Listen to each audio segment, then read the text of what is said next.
Waalaikumsalam. Dimanapun Anda berada, senang sekali di hari ini kembali saya menemani Anda lewat syari senandung nasyid dan berita Islami untuk edisi siar hari Sabtu akhir pekan gelaran ke-1 ya di bulan Juli 2022. Nah, malah tanggal 2 sekarang. Iya, Baik, tanggal 2. Sobat BKMFM dimanapun Anda berada, hari ini ada Ustadz Susilo Utomo berbagi tentang isi dari kitab Nasaihul Ibad karangan Ibnu Hajar Al-Asqalani ya, dan syarahnya syarah dari Imam Nawawi. Dan sahabat BKMFM dimanapun berada, untuk hari ini bab Ar-Rubai, makalah yang ke-14. Ya, kami juga mengundang partisipasi Anda di 0735481800 atau SMS dan WA di 081172410800. Langsung saja kita sapa beliau. Assalamualaikum Ustaz. Waalaikumsalam warahmatullahi wabarakatuh. Ya? Alhamdulillah. Oke, baik sahabat BKMFM, langsung saja kita kupas satu persatu isi dari bab yang keempat ini, terutama makalah yang ke-14. Silakan Ustaz. Terima kasih Mbak Ocha, jazallah. Sayyidana Muhammadan nakarang jazallah. Sayyidana Muhammadan nama wa ahlu. Assalamualaikum warahmatullahi wabarakatuh. Waalaikumsalam warahmatullahi wabarakatuh. Alhamdulillah, alhamdulillahirabbil alamin wa bihi nasta'in wa ala umuri dunya waddin. Wassalatu wassalamu ala nabiyil karim Mustafal amin, amma ba'du. Qala ta'ala fil Qur'anil karim, a'udzu billahi minasyaitonir rajim. Qalu subhanaka la ilma lana illa ma 'allamtana innaka antal alimul hakim. Wa qala alaihi salatu wassalamu nasiya salata alayya nasiya tariqal jannah. Wa qala aidan fi haditsin akhar, Allahumma faqihu fid din walimhu ta'wil. Kaum muslimin dan muslimat pendengar Radio BKM dimanapun Anda berada, sejangkau siar satu suara berjuta telinga ini, radio yang sama-sama kita nantikan kehadiran di ruang hati kita insyaallah. Dan seperti biasa kita akan baca Al-Fatihah satu ulang agar ilmu kita muassalah kepada muallif hadal kitab dan juga musyarrihnya insyaallah. Dan juga kita niatkan Fatihah itu untuk kita semua pendengar dan juga yang ada di studio ini, agar apapun yang akan datang dan yang telah lalu Allah catat dengan kebaikan. Ala hadhihi niyah as-sholihah wa ala kulli niyatin sholihatin wa ala manaubi salafuna sholihun ajarakumullah. Al-Fatihah. A'udzubillahi minasyaitonir rajim. Bismillahirrahmanirrahim. Alhamdulillahirabbil alamin arrahmanir rahim maliki yaumiddin. Iyyaka na'budu wa iyyaka nasta'in ihdinas siratal mustaqim siratal ladzina an'amta 'alaihim ghairil maghdubi 'alaihim waladdallin. Baik pendengar Radio BKM dimanapun Anda berada, sampai pada makalah yang ke-14 dari bab Ar-Rubai.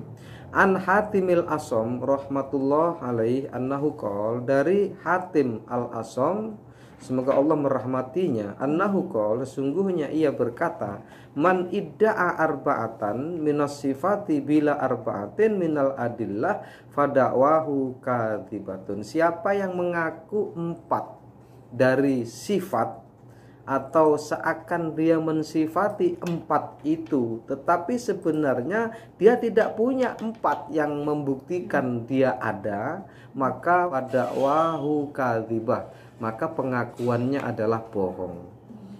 Jadi misal begini Mbak, ngaku-ngaku tapi sebenarnya nggak bisa, itu berarti pengakuannya bohong. Nah ini sudah dibatasi oleh seorang penyair yang namanya Bahrul Khafif.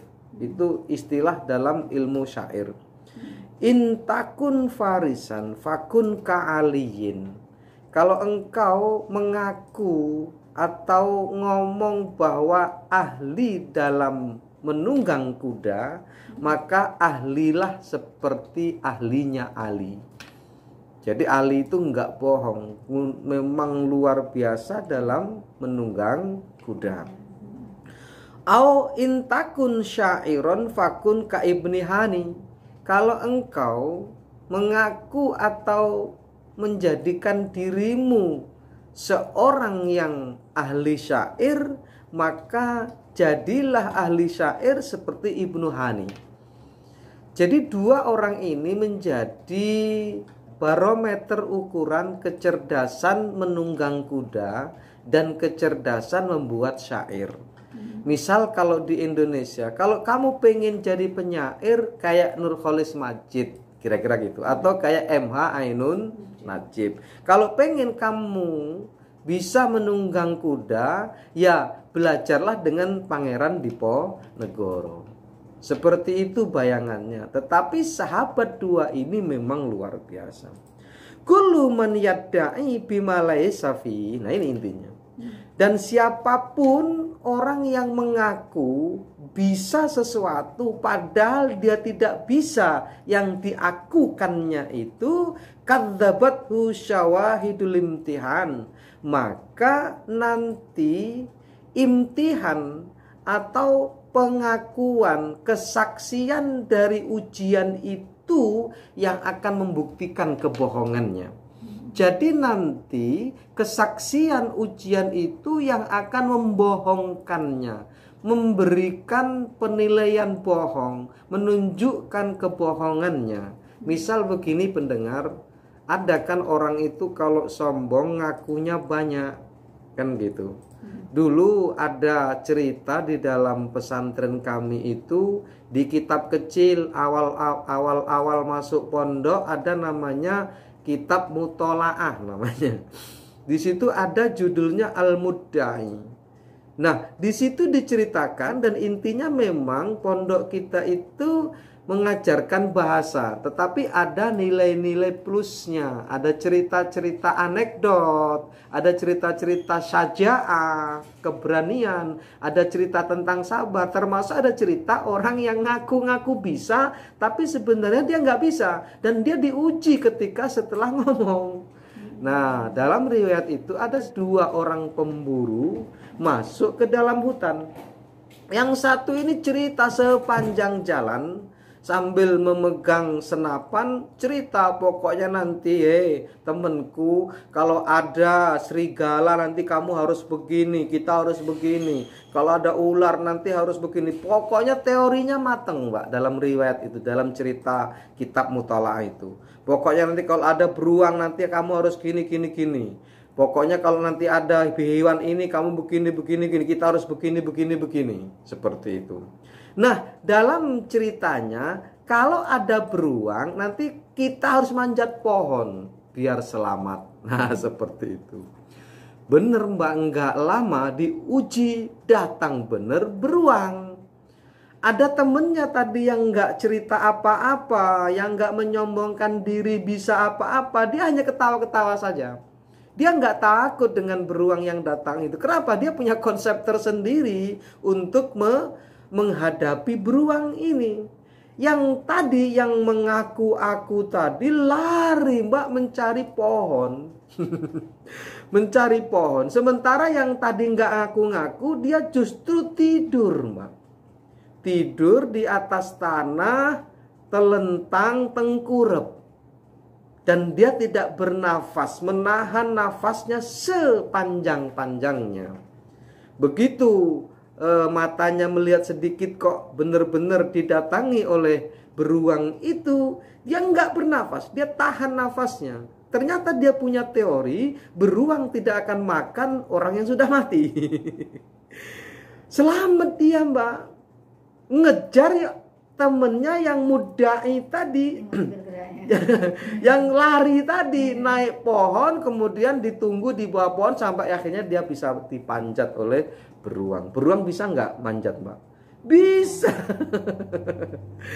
Akhirnya dalam riwayat itu ada mati atau gimana, saya lupa itu. Intinya bahwa ketika kita mengaku bisa akan diuji. Yang menunjukkan kita bisa nggak bisa itu ya ujian.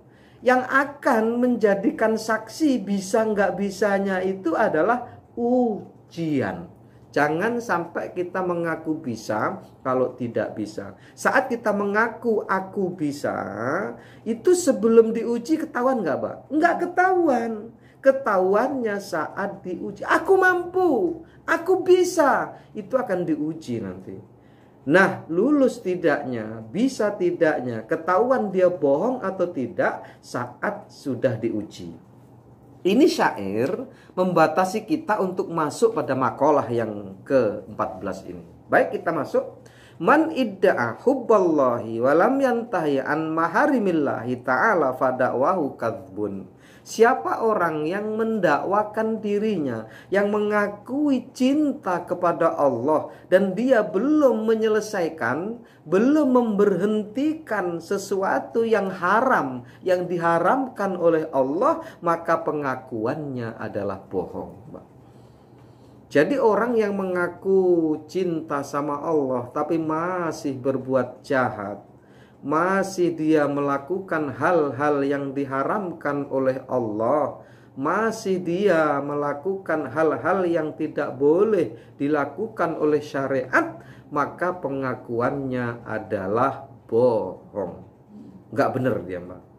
Misal ngaku cinta sama Allah tapi masih minum minuman keras. Misal ngaku aku cinta sama Allah tapi nggak mengikuti Rasulullah.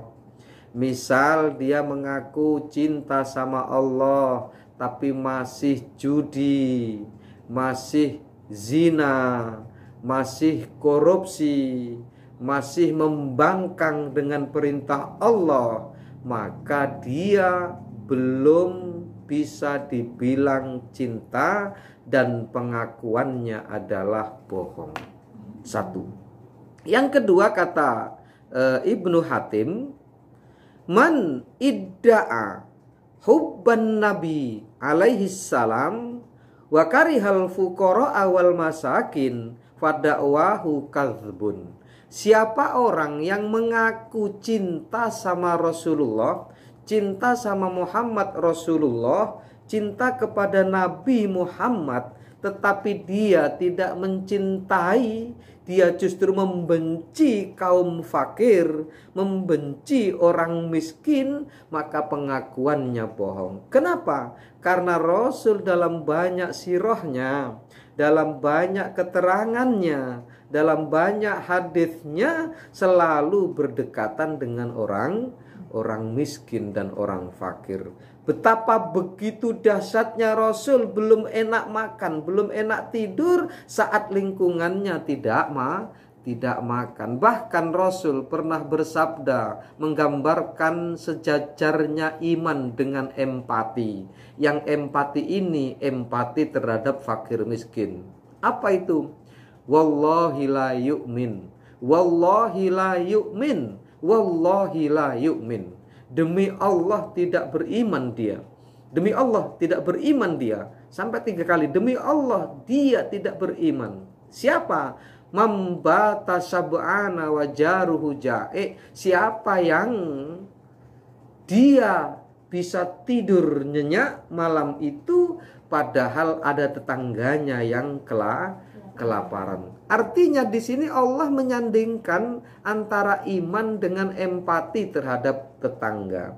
Ya kalau zaman sekarang sulit mungkin kalau kita pengen mencari orang yang sampai kelaparan seperti di Ethiopia, nggak ada lagi, Mbak. Tetapi paling tidak kita ada empati kepada sesama. Minimal kita keluarkanlah hak mereka. Berapa? 2,5% dari hasil yang kita hasilkan. Walaupun mungkin belum sampai pada nisabnya, karena memang di sini ada sedekah wajib, sedekah sunnah. Sedekah wajib itu zakat, sedekah sunnah itu infak.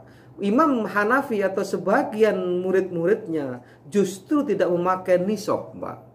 Nisab itu batasan terkecil kena zakat. Artinya apa? Berapapun dia dapatkan rezeki dikeluarkan 2,5%. Per hari, per minggu, per bulan, per bulan, per tahun, per tahun. Kenapa kok kemudian pendekatannya demikian? Itu justru lebih selamat. Tidak usah menunggu 1 tahun. Kenapa? Karena bisa berat. Besar itu kalau dikumpulkan dalam 1 tahun. Akhirnya nanti enggak bayar zakat. Yang itu wajib dikeluarkan, Mbak. Kalau kita paksakan untuk tidak dikeluarkan, dan itu sebenarnya kotoran kan. Inna shadaqata la tahillu li Muhammadin wa li ali Muhammadin fa innaha awsakhun nas. Bahwa sesungguhnya sedekah itu tidak boleh, haram hukumnya untuk Muhammad dan untuk keluarga Muhammad. Kenapa? Karena sedekah itu adalah kotoran manusia. Orang memaksa untuk memakan kembali kotorannya, maka akan jadi ginjal nanti. Akan jadi penyakit darah tinggi. Akan jadi penyakit yang membahayakan. Kenapa? Itu bisa terjadi karena seringnya kita memaksa memakan kotoran kita. Yang sesungguhnya itu harus dikeluarkan berapa? Idealnya 2,5%. Ya kalau bisa lebih dari itu dan tanpa nisab. Meskipun semua jumhurul ulama itu berarti Syafi'i, Maliki dan Hambali bersepakat ada nisab dan ada haul. Nisab itu batasan terkecil kena zakat, sementara haul itu dimiliki dalam 1 tahun. Nah, sebagian mazhab Hanafi tidak memakai nisab, berapapun kita beri kepada yang berhak menerima, yaitu minimal 2,5%. Insya Allah. Kemudian yang ketiga, man idda'a hubbal jannati walam yatasaddaq fada'wahu kadhbun. Siapa orang yang mengaku cinta sama apa? Cinta sama surga, tetapi dia belum mau bersedekah, belum mau mengeluarkan 2,5% sebagai sedekah wajibnya, belum mau mengeluarkan 1%-nya bernama sedekah sunnahnya atau infaknya, maka orang ini dianggap bohong. Pengakuan orang ini dianggap bohong. Kenapa? Karena memang kalau kita mau kembalikan di dalam surah apa ya, lupa saya. Orang-orang yang sudah meninggal itu pengen kembali ke dunia ini, pengen kembali beramal soleh ke dunia ini, yang salah satunya adalah wa as-saddaqa wa akum minas solehin. Aku pengen bersedekah, sedekah yang digambarkan luar biasa. Sampai hatta ya'tiya ahadakumul mautu fa as-saddaqa wa akum minas solehin. Jadi disuruh berinfak sampai datangnya kematian. Saat kematian mau datang, saat orang sakaratul maut, maka Allah akan gambarkan betapa sedekah itu luar biasa. Bahkan pernah saya sampaikan, dulu Sya'ban itu sahabat Rasulullah yang dia ini selalu datang ke masjid melampaui waktu sholat. Misal kalau sholatnya itu jam 12 untuk zuhur, maka setengah 12 dia sudah ada di masjid. Padahal Sya'ban ini sahabat yang rumahnya jauh dari masjid Madinah, sekitar 3 kilo sampai 4 kilo, Mbak. Tetapi selalu hadir sebelum azan dikumandangkan. Bahkan Sya'ban ini selalu hadir sebelum Bilalnya hadir. Saking luar biasanya, dan tempatnya selalu di situ, Mbak. Suatu ketika Rasul ingin mengimami, dan selalu sebelum mengimami Rasul inspeksi barisan. Ya sahabatku, pakai kalimat yang sakral, sawu sufufakum fa inna taswiyatas sufufi min tamamis shalah. Luruskan barisan, rapatkan shaf, karena lurus dan rapatnya barisan adalah salah satu kesempurnaan sholat, adalah salah satu bagian dari sempurnanya sholat. Lalu kemudian sahabat sami'na wa ata'na. Tapi ada tempat yang kosong nih, Mbak. Tempat kosong ini nggak ada yang berani ngisi. Lalu Rasul bertanya, ini tempat siapa kok kalian gak ngisi? Tempatnya Sya'ban ya Rasul. Selalu Sya'ban di situ. Kan ada ya orang tuh kalau datang ke masjid kayak saya tempatnya di situ terus, Mbak. Nggak pindah-pindah, di situlah tempatnya. Di masjid mana aja saya sebelah kiri dekat dengan imam. Di situlah saya seneng, di situ. Nah, itu Sya'ban juga begitu perlakuannya, dia deket disitulah terus, sebelah kiri sebelum imaman. Walaupun memang afdalnya sebelah kanan, tapi dia memilih sebelah kiri dalam riwayat. Nah, akhirnya sudah, kemana Sya'ban? Nggak tahu ya Rasul. Nggak kemana Sya'ban. Tahu ada yang sahabat di belakang, sakit ya Rasul. Innalillahi wa inna ilaihi rajiun. Ya sudah, nanti kalau selesai sholat kita akan menjenguk Sa'ban. Mohon sahabat yang ada waktu ikut saya menjenguk Sa'ban. Dan ini memang kegemaran Rasulullah untuk selalu menjenguk orang yang sakit. Assalamualaikum warahmatullahi, assalamualaikum warahmatullahi. Lalu kemudian berangkatlah mereka menjenguk Sa'ban di rumahnya yang jarak tempuhnya 3-4 km. Sampai di rumah Sa'ban, Rasul dan sahabat ini mendapat kabar dari istri Sa'ban bahwa Sa'ban telah meninggal dunia. Lalu kemudian singkat cerita Rasul bertanya kepada istrinya Sa'ban, "Hai istri Sa'ban, apa pesan terakhir Sa'ban?" Karena Rasul ada semacam kayak bisikan bahwa ini ada pesan yang dahsyat nih, gitu loh. Tapi si istri Sa'ban nih enggak gubris dengan pesan itu, bukan gubris, bukan pesan ini ya Rasul. Apa kata Rasul? Kalau pesan enggak ada, tapi apa gitu. Mengigau dia itu sebelum meninggal, si Sa'ban ini mengigau. Dan igauannya itu jelas banget ya Rasul. Apa? Cobalah lebih jauh, cobalah lebih bagus, cobalah semuanya. Saya nggak ngerti ya Rasul, apa maksud igauan suami saya ini? Cobalah lebih jauh, cobalah lebih bagus, cobalah semuanya. Lalu kemudian beliau meninggal. Nah, berarti kan sudah diperlihatkan. Diperlihatkan. Nah, Rasul kan maha tahu nih, Rasul tuh maha tahu. Bahkan sahabat-sahabat tuh pernah dalam sebuah suasana, dalam sebuah ruangan bahwa mereka itu ditunjukkan sama Rasul. Kamu fulan anaknya ini, bapakmu bukan bapakmu yang sekarang loh. Bapakmu itu bapakmu yang itu. Kamu bapakmu yang itu gitu. Sampai sahabat, jangan teruskan ya Rasul, jangan teruskan. Biarlah kami dengan bapak yang ini aja. Karena memang sebelum datangnya Islam itu, Masya Allah, jahiliyah itu luar biasa. Dan pernah saya sampaikan, pernikahan jahiliyah itu antri laki-lakinya untuk menzinai. Begitu nanti lahir anak seperti siapa, itulah bapaknya. Jadi berebut menzinai, Mbak, seperti itu.